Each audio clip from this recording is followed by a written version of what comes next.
ओम नमो वीर हनुमतये मम सर्वनिंदकानां सर्वदुष्टानां वाचं मुखं पदं स्तंभय जिह्वां मुद्रज मुद्रज बुद्धिं विनाशय विनाशय पारबुद्धिं गुरु गुरु आत्मविरोधानां शत्रूणां शिरोललाटमुखं नेत्रं कर्णं नासिकायाम् उरुपद अणुरेणु दन्त ओष्ठजिह्वा तालुगय्यगुदा कटिजानो सर्वेश केशादि पादान्तं पादादि केशपर्यन्तं स्तंभय स्तंभय खें खीं खीं खीं खीं मारय मारय परमन्त्र परयन्त्र परतन्त्राणि छेदय छेदय आत्ममन्त्रतन्त्राणि रक्ष रक्ष ग्रहं निवारय निवारय व्याधिं विनाशय विनाशय दुःखं हर हर दारिद्र्यं निवारय निवारय सर्वमन्त्रस्वरूपाय दुष्टग्रह भूतग्रह पाषाणग्रह सर्वचाण्डालग्रह यक्ष किन्नर किं पुरुषग्रह भूतप्रेतपिशाचानां शाकिनी डाकिनी ग्रहाणां पूर्वदिशानां बन्धय वार्ताली मां रक्ष रक्ष दक्षिणदिशं बन्धय बन्धय स्वप्नवार्ताली मां रक्ष रक्ष पश्चिमदिशं बन्धय बन्धय उग्रकाली मां रक्ष रक्ष पातालदिशं बन्धय बन्धय हम हनुमतये मां रक्ष रक्ष रक्ष सकलरोगान् निवारय निवारय शत्रून् पलायन नमः पञ्चयोजनमध्ये राजराज जनस्वप्नं च कुरु कुरु शत्रून् दह दह पच पच स्तंभय स्तंभय मोहय मोहय आकर्षय आकर्षय मम शत्रून् उच्चाटय उच्चाटय ह्रीं ह्रूं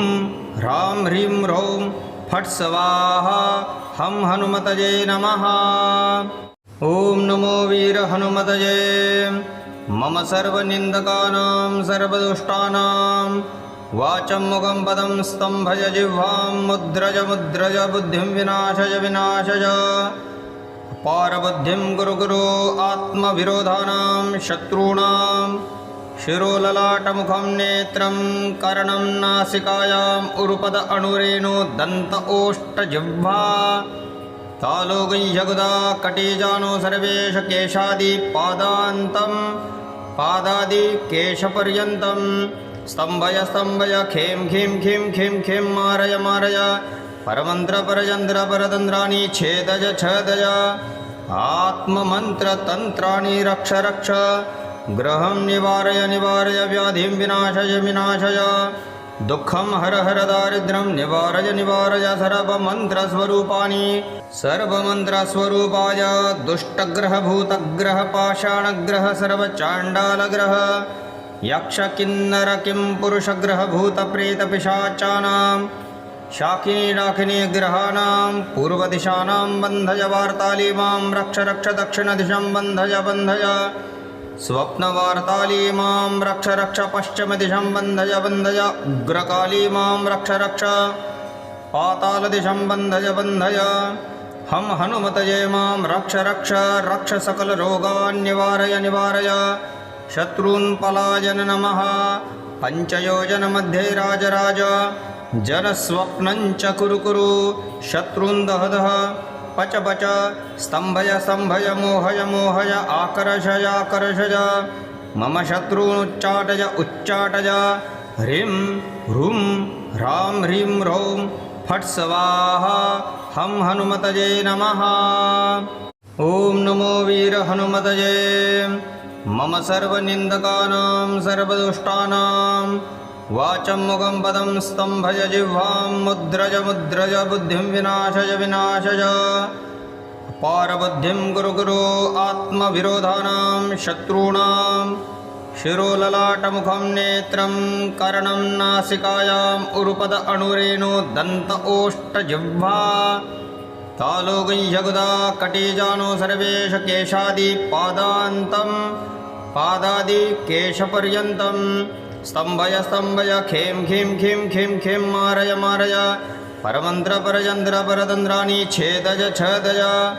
आत्ममन्त्रतन्त्राणि रक्ष रक्ष ग्रहं निवारय निवारय व्याधिं विनाशय विनाशय दुःखं हर हर दारिद्र्यं निवारय निवारय सर्वमन्त्रस्वरूपाणि सर्वमन्त्रस्वरूपाय दुष्टग्रहभूतग्रह पाषाणग्रह सर्वचाण्डालग्रह यक्षकिन्नर किं पुरुषग्रह भूतप्रेतपिशाचानां शाकिनी डाकिनी ग्रहाणां पूर्वदिशानां बन्धय वार्ताली मां रक्ष रक्ष दक्षिणदिशं बन्धय बन्धय स्वप्नवार्ताली मां रक्ष रक्ष पश्चिमदिशं बन्धय बन्धय उग्रकाली मां रक्ष रक्ष पातालदिशं बन्धय बन्धय हम हनुमतये मां रक्ष रक्ष रक्ष सकलरोगान् निवारय निवारय शत्रून् पलायन नमः पञ्चयोजनमध्ये राजराज जनस्वप्नं च कुरु कुरु शत्रून् दह दह पच पच स्तम्भय स्तम्भय मोहय मोहय आकर्षय आकर्षय मम शत्रूनुच्चाटय उच्चाटय ह्रीं ह्रूं ह्रां ह्रीं ह्रौं फट् स्वाहा हम हनुमतये नमः। ॐ नमो वीर हनुमतये। मम सर्वनिन्दकानां सर्वदुष्टानां वाचं मुखं पदं स्तम्भय जिह्वां मुद्रय मुद्रय बुद्धिं विनाशय विनाशय पारबुद्धिं कुरु कुरु आत्मविरोधानां शत्रूणां शिरोललाटमुखं नेत्रं कर्णं नासिकायाम् उरुपद अणुरेणु दन्त ओष्ठजिह्वा तालुगुह्यगुदा कटिजानु सर्वेश केशादि पादान्तं पादादि केशपर्यन्तं स्तम्भय स्तम्भय खें खीं खीं खीं खीं मारय मारय परमन्त्र परयन्त्र परतन्त्राणि छेदय छेदय आत्ममन्त्रतन्त्राणि रक्ष रक्ष ग्रहं निवारय निवारय व्याधिं विनाशय विनाशय दुःखं हर हर दारिद्र्यं निवारय निवारय सर्वमन्त्रस्वरूपाणि सर्वमन्त्रस्वरूपाय दुष्टग्रहभूतग्रह पाषाणग्रह सर्वचाण्डालग्रह यक्षकिन्नर किं पुरुषग्रह भूतप्रेतपिशाचानां शाकिनी डाकिनी ग्रहाणां पूर्वदिशानां बन्धय वार्ताली मां रक्ष रक्ष दक्षिणदिशं बन्धय बन्धय स्वप्नवार्ताली मां रक्ष रक्ष पश्चिमदिशं बन्धय बन्धय उग्रकाली मां रक्ष रक्ष पातालदिशं बन्धय बन्धय हम हनुमतये मां रक्ष रक्ष रक्ष सकलरोगान् निवारय निवारय शत्रून् पलायन नमः पञ्चयोजनमध्ये राजराज जनस्वप्नं च कुरु कुरु शत्रून् दह दह पच पच स्तम्भय स्तम्भय मोहय मोहय आकर्षय आकर्षय मम शत्रूनुच्चाटय उच्चाटय ह्रीं ह्रूं ह्रां ह्रीं ह्रौं फट् स्वाहा हम हनुमतये नमः। ॐ नमो वीर हनुमतये। मम सर्वनिन्दकानां सर्वदुष्टानां वाचं मुखं पदं स्तम्भय जिह्वां मुद्रय मुद्रय बुद्धिं विनाशय विनाशय पारबुद्धिं कुरु कुरु आत्मविरोधानां शत्रूणां शिरोललाटमुखं नेत्रं कर्णं नासिकायाम् उरुपद अणुरेणु दन्त ओष्ठजिह्वा तालुगुह्यगुदा कटिजानु सर्वेश केशादि पादान्तं पादादि केशपर्यन्तं स्तम्भय स्तम्भय खें खीं खीं खीं खीं मारय मारय परमन्त्र परयन्त्र परतन्त्राणि छेदय छेदय आत्ममन्त्रतन्त्राणि रक्ष रक्ष ग्रहं निवारय निवारय व्याधिं विनाशय विनाशय दुःखं हर हर दारिद्र्यं निवारय निवारय सर्वमन्त्रस्वरूपाणि सर्वमन्त्रस्वरूपाय दुष्टग्रहभूतग्रह पाषाणग्रह सर्वचाण्डालग्रह यक्षकिन्नर किं पुरुषग्रह भूतप्रेतपिशाचानां शाकिनी डाकिनी ग्रहाणां पूर्वदिशानां बन्धय वार्ताली मां रक्ष रक्ष दक्षिणदिशं बन्धय बन्धय स्वप्नवार्ताली मां रक्ष रक्ष पश्चिमदिशं बन्धय बन्धय उग्रकाली मां रक्ष रक्ष पातालदिशं बन्धय बन्धय हम हनुमतये मां रक्ष रक्ष रक्ष सकलरोगान् निवारय निवारय शत्रून् पलायन नमः पञ्चयोजनमध्ये राजराज जनस्वप्नं च कुरु कुरु शत्रून् दह दह पच पच स्तम्भय स्तम्भय मोहय मोहय आकर्षय आकर्षय मम शत्रूनुच्चाटय उच्चाटय ह्रीं ह्रूं ह्रां ह्रीं ह्रौं फट् स्वाहा हं हनुमतये नमः। ॐ नमो वीर हनुमतये। मम सर्वनिन्दकानां सर्वदुष्टानां वाचं मुखं पदं स्तम्भय जिह्वां मुद्रय मुद्रय बुद्धिं विनाशय विनाशय पारबुद्धिं गुरु गुरु आत्मविरोधानां शत्रूणां शिरोललाटमुखं नेत्रं कर्णं नासिकायाम् उरुपद अणुरेणु दन्त ओष्ठजिह्वा तालुगञ्जगुदा कटिजानो सर्वेश केशादि पादान्तं पादादि केशपर्यन्तं स्तम्भय स्तम्भय खें खीं खीं खीं खीं मारय मारय परमन्त्र परयन्त्र परतन्त्राणि छेदय छेदय आत्ममन्त्रतन्त्राणि रक्ष रक्ष ग्रहं निवारय निवारय व्याधिं विनाशय विनाशय दुःखं हर हर दारिद्र्यं निवारय निवारय सर्वमन्त्रस्वरूपाणि सर्वमन्त्रस्वरूपाय दुष्टग्रह भूतग्रह पाषाणग्रह सर्वचाण्डालग्रह यक्ष किन्नर किं पुरुषग्रह भूतप्रेतपिशाचानां शाकिनी डाकिनी ग्रहाणां पूर्वदिशानां बन्धय वार्तालीमां रक्ष रक्ष दक्षिणदिशं बन्धय बन्धय स्वप्नवार्तालीमां रक्ष रक्ष पश्चिमदिशं बन्धय बन्धय उग्रकालीमां रक्ष रक्ष पातालदिशं बन्धय बन्धय हं हनुमतये मां रक्ष रक्ष रक्ष सकलरोगान् निवारय निवारय शत्रून् पलायन नमः। पञ्चयोजनमध्ये राजराज जनस्वप्नञ्च कुरु कुरु शत्रून् दह दह पच पच स्तम्भय स्तम्भय मोहय मोहय आकर्षय आकर्षय मम शत्रूनुच्चाटय उच्चाटय ह्रीं ह्रूं ह्रां ह्रीं ह्रौं फट् स्वाहा हं हनुमतये नमः। ॐ नमो वीर हनुमतये। मम सर्वनिन्दकानां सर्वदुष्टानां वाचं मुखं पदं स्तम्भय जिह्वां मुद्रय मुद्रय बुद्धिं विनाशय विनाशय पारबुद्धिं गुरु गुरु आत्मविरोधानां शत्रूणां शिरोललाटमुखं नेत्रं कर्णं नासिकायाम् उरुपद अणुरेणु दन्त ओष्ठजिह्वा तालुगञ्जगुदा कटिजानो सर्वेश केशादि पादान्तं पादादि केशपर्यन्तं स्तम्भय स्तम्भय खें खीं खीं खीं खीं मारय मारय परमन्त्र परयन्त्र परतन्त्राणि छेदय छेदय आत्ममन्त्रतन्त्राणि रक्ष रक्ष ग्रहं निवारय निवारय व्याधिं विनाशय विनाशय दुःखं हर हर दारिद्र्यं निवारय निवारय सर्वमन्त्रस्वरूपाणि सर्वमन्त्रस्वरूपाय दुष्टग्रह भूतग्रह पाषाणग्रह सर्वचाण्डालग्रह यक्ष किन्नर किं पुरुषग्रह भूतप्रेतपिशाचानां शाकिनी डाकिनी ग्रहाणां पूर्वदिशानां बन्धय वार्तालीमां रक्ष रक्ष दक्षिणदिशं बन्धय बन्धय स्वप्नवार्तालीमां रक्ष रक्ष पश्चिमदिशं बन्धय बन्धय उग्रकालीमां रक्ष रक्ष पातालदिशं बन्धय बन्धय हं हनुमतये मां रक्ष रक्ष रक्ष सकलरोगान् निवारय निवारय शत्रून् पलायन नमः। पञ्चयोजनमध्ये राजराज जनस्वप्नञ्च कुरु कुरु शत्रून् दह दह पच पच स्तम्भय स्तम्भय मोहय मोहय आकर्षय आकर्षय मम शत्रूनुच्चाटय उच्चाटय ह्रीं ह्रूं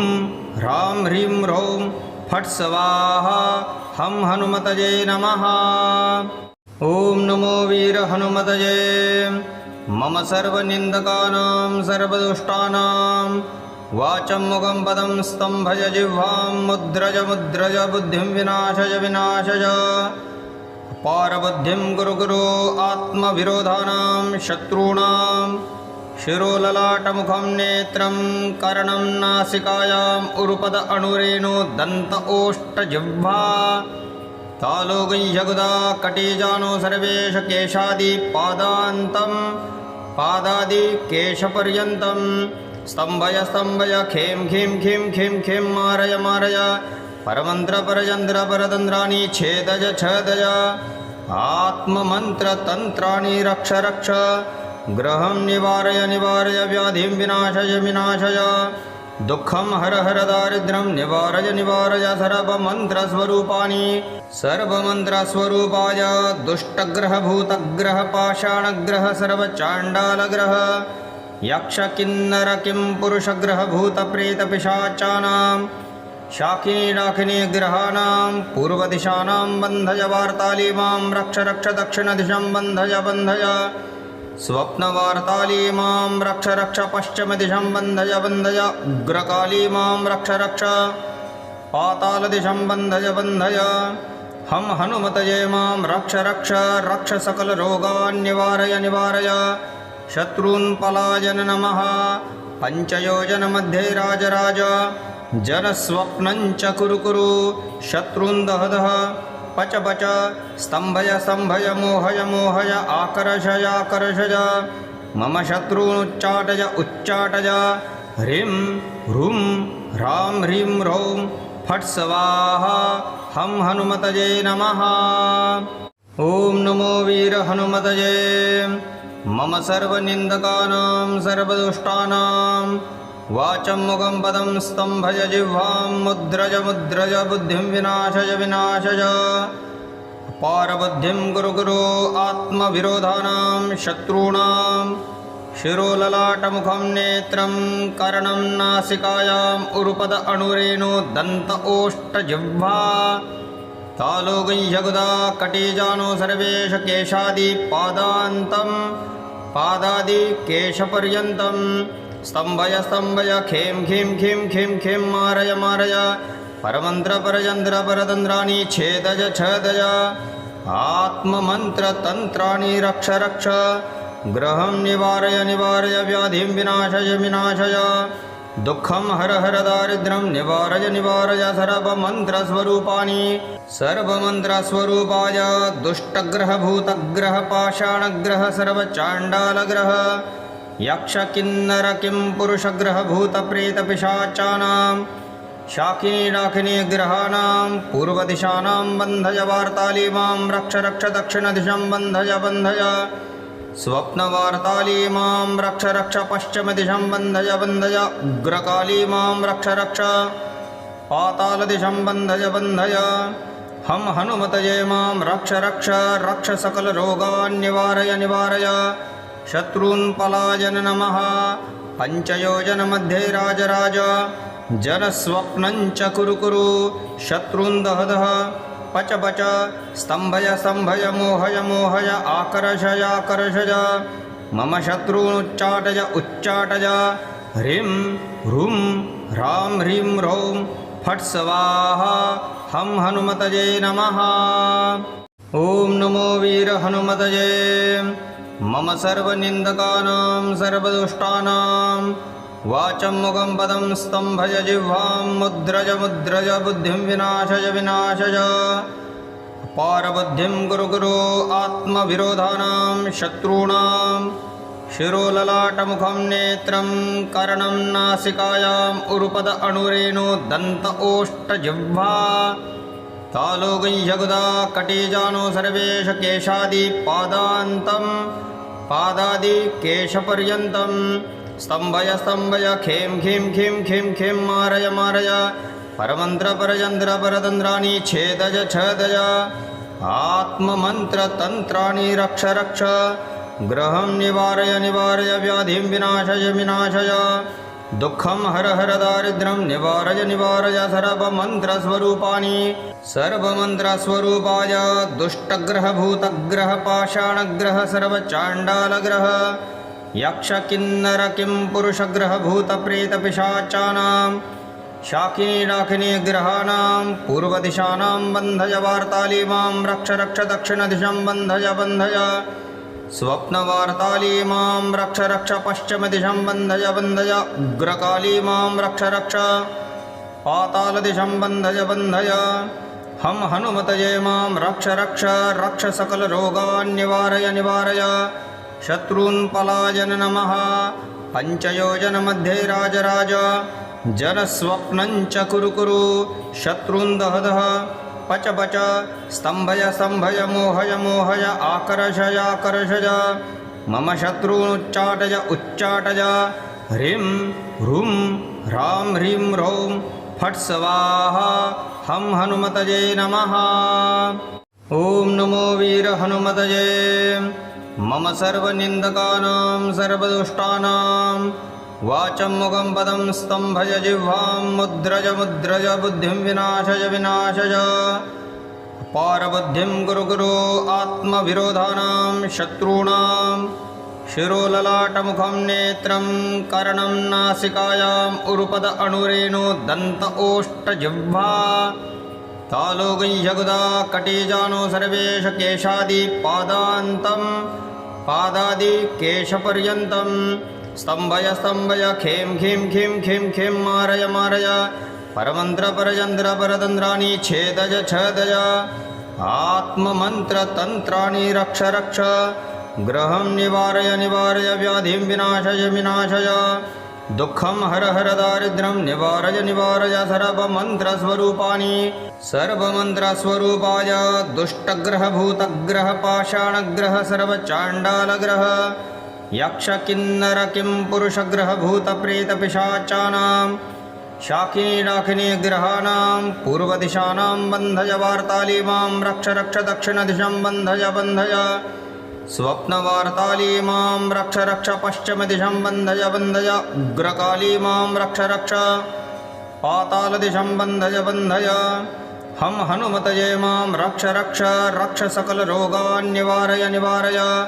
शत्रून् पलायन नमः। पञ्चयोजनमध्ये राजराज जनस्वप्नं च कुरु कुरु शत्रून् दह दह पच पच स्तम्भय स्तम्भय मोहय मोहय आकर्षय आकर्षय मम शत्रून् उच्चाटय उच्चाटय ह्रीं ह्रूं ह्रां ह्रीं ह्रौं फट् स्वाहा हं हनुमतये नमः।